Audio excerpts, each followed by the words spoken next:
Hey guys, Richard here. So one thing I'm asked a lot is what type of keywords can I use when I'm trying to build my content online? So one of the things that new people always struggle with is what am I going to write about or what am I going to create videos about? And at the end of the day, what you're trying to do is create value for people and give people information, right? And only by doing that will you eventually get them interested in yourself and your own products and services. And then they may want to buy off you in the future if you're marketing certain things to them, right? So, how do I know what to write about? Well, one thing obviously is you need to understand what your niche is. So, if your niche is, let's say, dog training, and I'll use that as an example during the video, you need to figure out what people want to know within that particular niche. So what we're going to do is I'm going to show you just a couple of resources that I use, because what you do tend to find, especially if you're talking about keyword research, is there are so many tools out there. There are so many different kind of points of view about how to do this that you're going to get very, very confused very quickly. So I would like to keep things simple here, and I'm going to give you just two tools that you can find where people are actually asking questions and the type of questions and things people want to actually know, right? And then I'm going to give you just a couple of ways to verify whether that's worth actually making content around.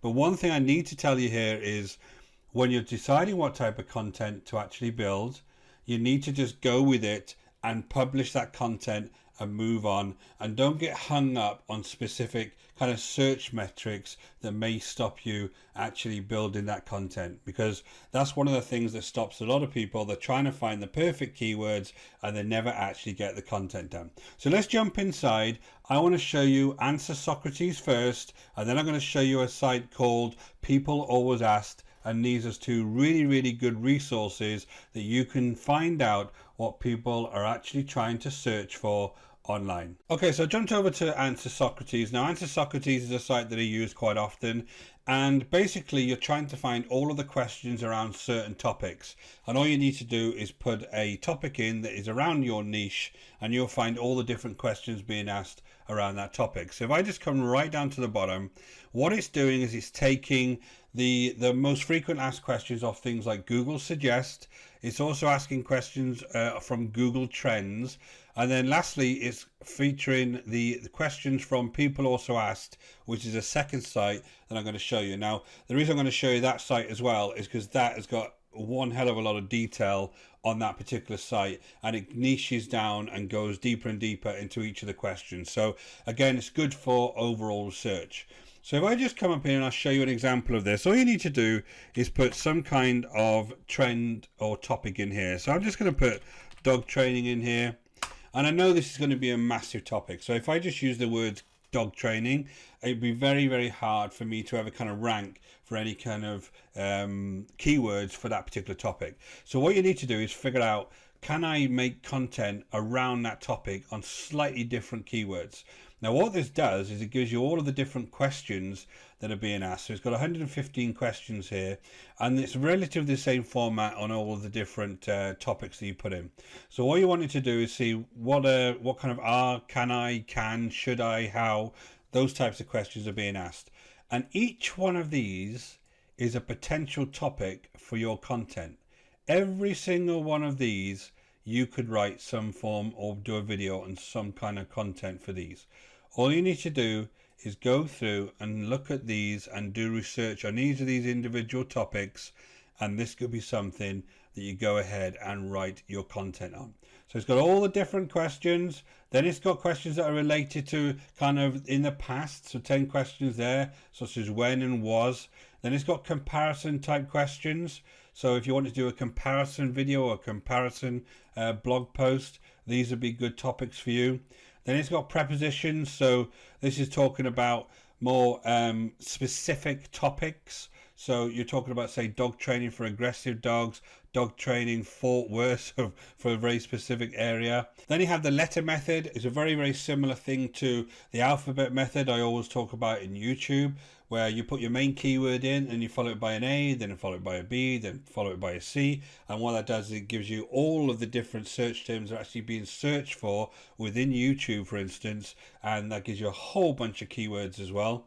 This is a very, very similar one, so it'll give you all of those suggestions straight away.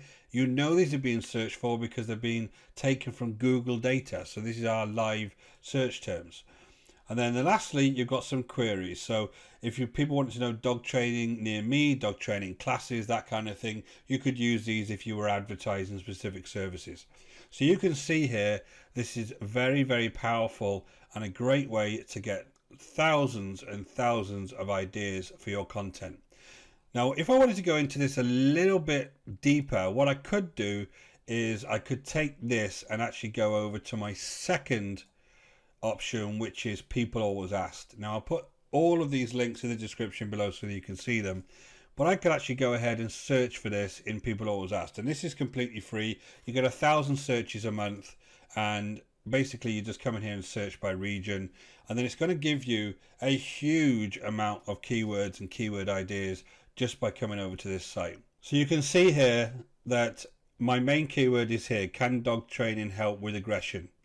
Now if I just bring this slightly bigger so you can see it, the idea is it tails off then into lots and lots of different topics. So will getting a dog fixed help with aggression? So obviously if you want to go and get it fixed. At what age is it too late to neuter a dog? Are intact dogs more likely to be attacked? Are unneutered dogs more aggressive? So you can see what it's doing is it's taking that particular topic and is expanding it and expanding it. And each one of these search terms you can click on and get more and more answers. So right at the bottom of the tree here, you can see there's some options here. Can dogs be friends after a fight? Should you break up a dog fight? If I go ahead and click this, you will then see yet another lot of keywords and search terms that you can go ahead and do content on.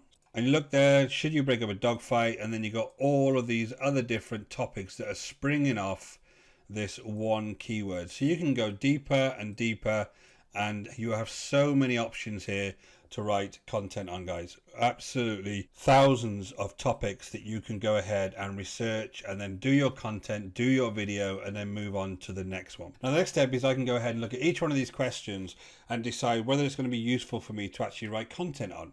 And again, guys, at the end of the day, if you feel this is good for your audience, just go ahead and do the video, do the blog post, because somebody there will find it really valuable. But you can go ahead and you can grab this. And if you want to go and check in YouTube, I use something called TubeBuddy, and I also use the YouTube search function itself. So once you paste it in, you can see what other types of videos are being done on this topic. So it helps you decide what kind of content to actually create. The next thing you can do is I use something called TubeBuddy, and TubeBuddy is a keyword explorer tool, and you can use this to give you some kind of idea whether it's going to be a useful one for you to go ahead and do. So this is telling me that from a weighted and unweighted perspective, this is probably a good keyword, and it's basing it on the amount of search volume within YouTube and then looking at the various types of competition. Now, I take this with a pinch of salt a lot of the times because it all depends on the number of other videos that are actually being ranked for this, and the types of videos, and you know how hard that is to actually create content around. But it's a good, very, very quick indicator that I could maybe actually go ahead and rank for this. Now, the weighted is just a way that it's showing my channel against the other types of channels that are making this content and deciding whether for my particular channel this would be a good one to actually go for. Another great tool is obviously the keyword planner. Now the keyword planner is completely for free, and you can use some of these ideas to take them over to the keyword planner and see if anybody's actually searching for them as well. Go ahead and just grab one of these ideas. What is the first thing to train a dog, whatever that is. Come over to the keyword planner, discover new keywords, just type the keyword in here, then just press get results, and you can see what type of results there is. So there's some options here, so it gives you the overall search for that particular keyword. So you see around 240 a month. That's not a bad keyword to go for actually. What's the first thing to train a dog? And you can come down here and look at any other options. So what is the first thing? This one here could be a good one. What is the first thing you should train your puppy? Again, get results, and it's going to give me the results for those two. So again, two very, very simple ways that you can figure out whether your keywords are worth actually going for. But as I said a couple of times during the video, if you think these types of topics are relevant to your own niche, I would go ahead and do the videos, do the blog posts based on these questions, because people are searching for them all of the time because they're showing up in tools like this, and they're always going to bring your audience value. So guys, I hope you found that useful. My name is Richard Darby. This is the School of Nomads. If you haven't been over to our channel before, don't forget to hit the subscribe and notification bell, and I'll let you know whenever I release new videos. And if you're looking to build a long-term sustainable business online, don't forget to hit the link in the description below over to the School of Nomads, and I'll take you through the whole process step by step. Until next time guys, take care.